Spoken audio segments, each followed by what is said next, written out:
శుభకార్యాలకు పూజార్ల కోసం వెతుకుతున్నారా? ఇక నుండి అవసరం లేదు. పూజారీస్.com లో అతి తక్కువ ధరలకే పూజార్లను ముందే బుక్ చేసుకోండి. వెంటనే కాల్ చేయండి. అమ్మ నమస్తే. నమస్తే అమ్మ. అమ్మా, హ్మ్. తిథులు హ్మ్. అసలు ఎలా ఆవిర్భవించాయమ్మా? అలానే కొన్ని కొన్ని తిథులకి ప్రత్యేకమైన స్థానం కూడా ఉంది. అవును. ప్రతి తిథికి ఉందమ్మా. ఆహా. మీరు గమనించినట్టయితే అమావాస్య అన్నాం. ఆ, దీపావళి అమావాస్య పండగే కదా! అవును. ఇక ఏకాదశి. పూర్ణిమలంటే ఎన్నో పూర్ణిమలు. వ్యాస పూర్ణిమ ఇలాంటి పండగలన్నీ ఉన్నాయి కదా! ఉమ్, పాడ్యమి చూసినట్టయితే బలిపాడ్యమి. ఉమ్, పాడ్యమి తిథి బలిపాడ్యమి. అలాగే విదియలు ఉన్నాయి. తదియ అన్ని తదియలు మనకి గౌరీదేవికి సంబంధించింది. చవితులన్నీ వినాయకుడికి సంబంధించినవి. ఇలా దేనికదే ఉన్నాయి కదా! ప్రత్యేకము. దేనికది అన్ని తిథులకి సంబంధించినటువంటి ఉత్సవాలు, పండుగలు మనకున్నాయి. అంటే ఉమ్, అమావాస్య ఉండదనుకుంటారు గనుకనే అమావాస్య ముందు చెప్పాను. అవునవునవును. అందుకు. అంటే ఒక్కటే మనం ప్రత్యేకమని అనుకోవటానికి లేదు. వీల్లేదమ్మా. ప్రతిరోజు మంచిదే.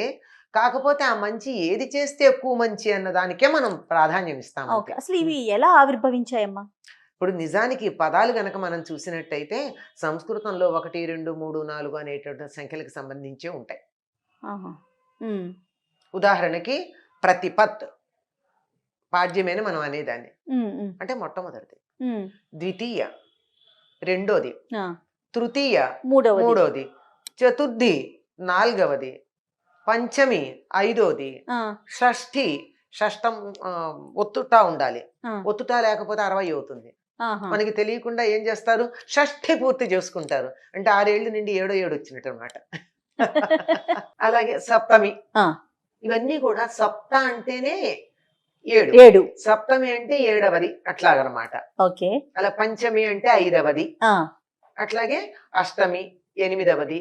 నవమి 9వది. దశమి 10వది. ఏకాదశి 11. ఆ, ద్వాదశి 12. త్రయోదశి 13. 13. ఎందుకంటే సంస్కృతంలో 10, 3 అని మనం అంటాం కదా. అంటే ఒకటి పక్కన మూడేస్తాం. అవును. 13 అంటాం కదా. అవునమ్మా. సంస్కృతంలో మాత్రం 3 ముందొచ్చి 10 తర్వాత వస్తుంది. ఆహా. త్రయ దశ. ఆహా. త్రయోదశి. 3 ముందు 10 తర్వాత. సంస్కృతంలో అంకెలు ఎప్పుడు కూడా లెక్క అట్లా వస్తుంది అనమాట. త్రయోదశి. ఉమ్, చతుర్దశి 14. ఓకే. మళ్ళీ పంచదశి లేదు. అంటే ఏమవుతుంది? వీటిలో 15వది వచ్చేప్పటికి నిండిపోయాడు చంద్రుడు. ఆహా. ఒక్కొక్కటి చేర్చుకుంటూ వచ్చేటప్పటికి పౌర్ణమి నాటికి నిండిపోయాడు కనుక పౌర్ణిమ. ఓకే. ఇప్పుడు ఏది లేకుండా పోయినా ఒకటి ఉంటుంది. అలా ఉండేటటువంటి ఒకే ఒక్క కళ సాదా అనేటటువంటి కళ. అంటే సదా ఉంటుందన్నమాట అందులో. ఆ కళ మాత్రం ఎప్పుడూ ఉంటుంది. దాన్ని సినీవాలి అన్న పేరుతో పిలుస్తారు. ఆహా. సినీవాలి, కుహు, రాక అనే పేర్లు ఉన్నాయి. ఈ రాక అంటే పూర్ణిమ నాడు ఉండేటటువంటి కళకి పేరు. కళ అంటే కూడా అర్థం ఏమిటంటే 16వ వంతు అని అర్థం. ఆహా.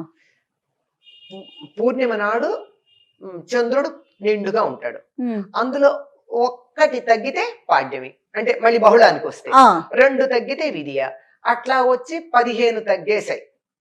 తగ్గేసేటప్పటికి ఒకటి ఉంటుంది లోపల కానీ కనపడకుండా. అది మళ్ళీ అమావాస్య. అలా ఉంటుంది. ఇట్లా 16వ వంతు యొక్క 16వ వంతు అంటేనే కళ. మళ్ళీ మనకి తేడా తెలియాలి, అర్థం కావడం కోసం మళ్ళీ స్పష్టంగా చెప్పడం.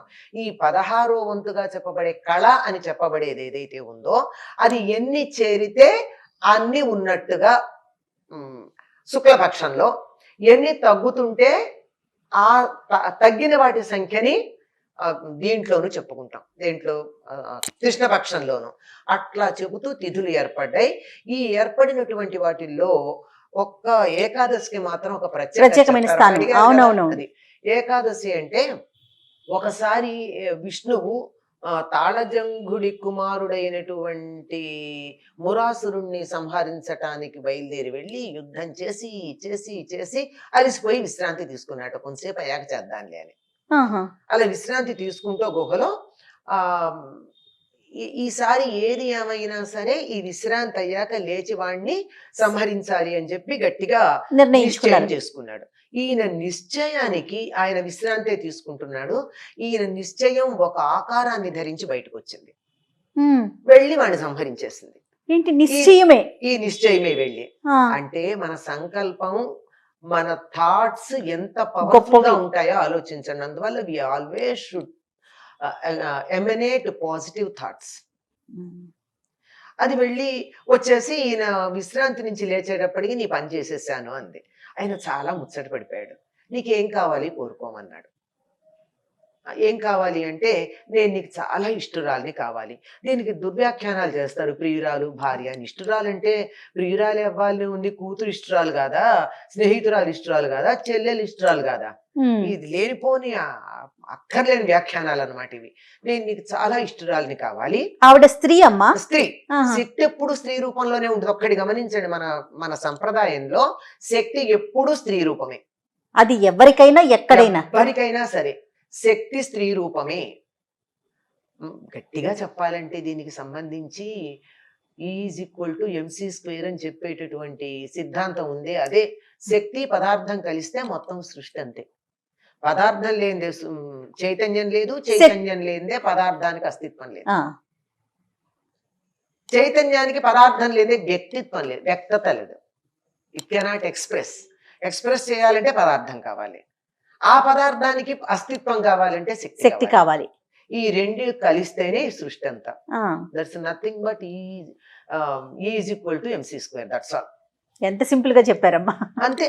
ఓకే అమ్మా, ఒక్క స్థాయికి వెళ్ళిన తర్వాత ఆధ్యాత్మికతని మనం దేన్నైతే కంగారు పడిపోయి కన్ఫ్యూజ్ అయిపోతున్నామో అది సైంటిఫిక్ భాషలో చెప్తే చాలా సింపుల్. అవును. They culminate at one place. ఒక చోట కలిసిపోతాయి. అవును. అది లేనప్పుడే మనకి ఇంత కన్ఫ్యూజన్ అనమాట. అలా వచ్చి అది నేను నీకు చాలా ఇష్టురాల్ని కావాలి, ప్రియురాల్ని కావాలి, తర్వాత నేను ఒక తిథిని అవ్వాలి, నా పేరు ఏకాదశి తిథికి ఆధిపత్యం నాకు కావాలి. ఆనాడు ఎవరైతే నిన్ను సేవించుకుంటారో వాళ్ళకి ముక్తిని ప్రసాదించు అని అడిగింది.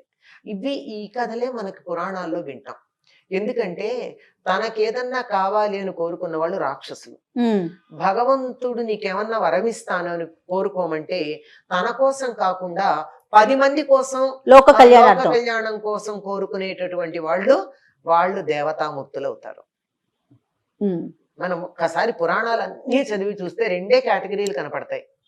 దేవతలు, రాక్షసులు. ఏదో మంచో చెడో, తపస్సో, యజ్ఞమో, పూజో ఏదో ఒకటి చేయడం, దేవుడు కనపడతాడు. మీట నొక్కితే మరి దీపం వెలగాలి కదా, అంతే. అంతే పూజ చేస్తే దేవుడు కనపడాల్సింది. కనపడితే నాకేదన్నా కావాలని అడిగిన వాడు రాక్షసుడు. 10 మందికి మేలు కలగాలని కోరేటటువంటి వాడు దేవతామూర్తి అవుతాడు. మనం ఎక్కడ మర్చిపోతాం ఆ విషయం అని చెప్పి మనం పూజలు చేశాక ఏతత్ఫలం శ్రీకృష్ణార్పణమస్తు అని మన చేత అనిపిస్తారు పూజలో భాగంగా. అంటే ఈ ఫలం అంతా కృష్ణుడికి అర్పిస్తున్నానంటే మనం కూడా ఆ దేవతల కేటగిరీకి చెందాలి అనేటటువంటి ఆశ. నా కోసం కాదు, అంతా కూడా అందరూ బాగుంటే నేను బాగుంటాగా. నా పక్కిళ్ళు తగలబడుతుంటే ఒక్క నిప్పురవ నా ఇంటి మీద పడచ్చు, అంతేగా. అంచేత నా పక్కిళ్ళు బాగుండాలి. వాళ్ళ ఇంట్లో మంచి చెట్టు ఉందనుకో, మంచి వాసన నాకు వస్తుంది, పారిజాతాల వాసన, నా ఇంట్లో వేసుకోనక్కర్లా.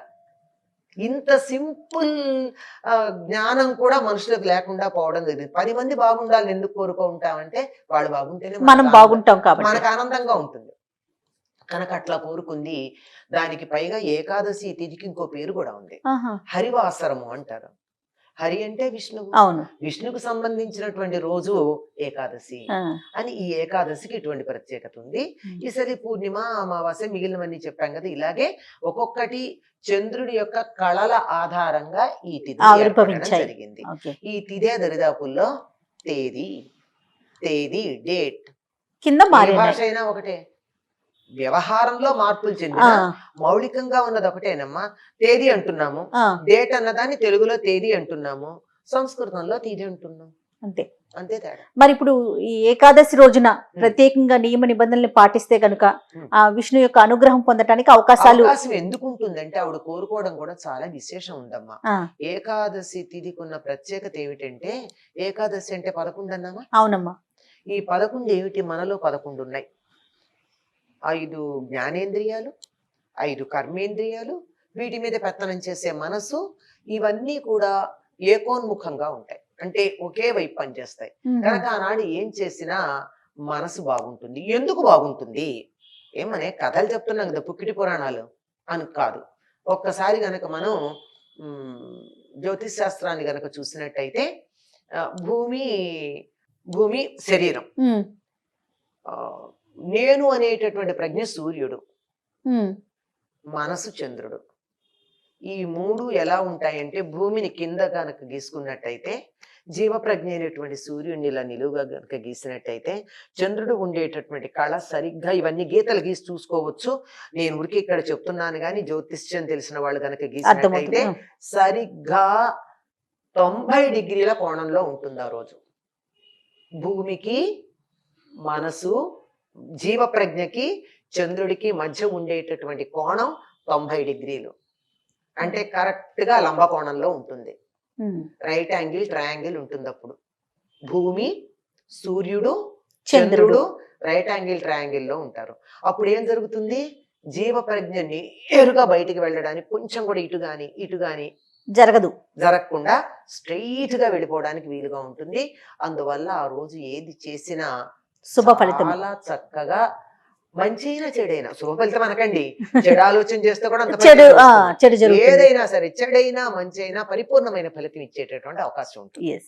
అందుకని ఏకాదశి నాడు కాస్త దేవుణ్ణి తలుచుకుంటారా, ఒకసారి తలుచుకున్నా నేరుగా మీరు చేసింది పైకి వెళ్ళిపోతుంది, ఎక్కువ ప్రయోజనం ఉంటుంది అని ఏకాదశి గురించి చెప్పారు. ఎన్ని మంచి విషయాలు చెప్పారమ్మా. ఉమ్. నమస్తే. నమస్తే అమ్మా.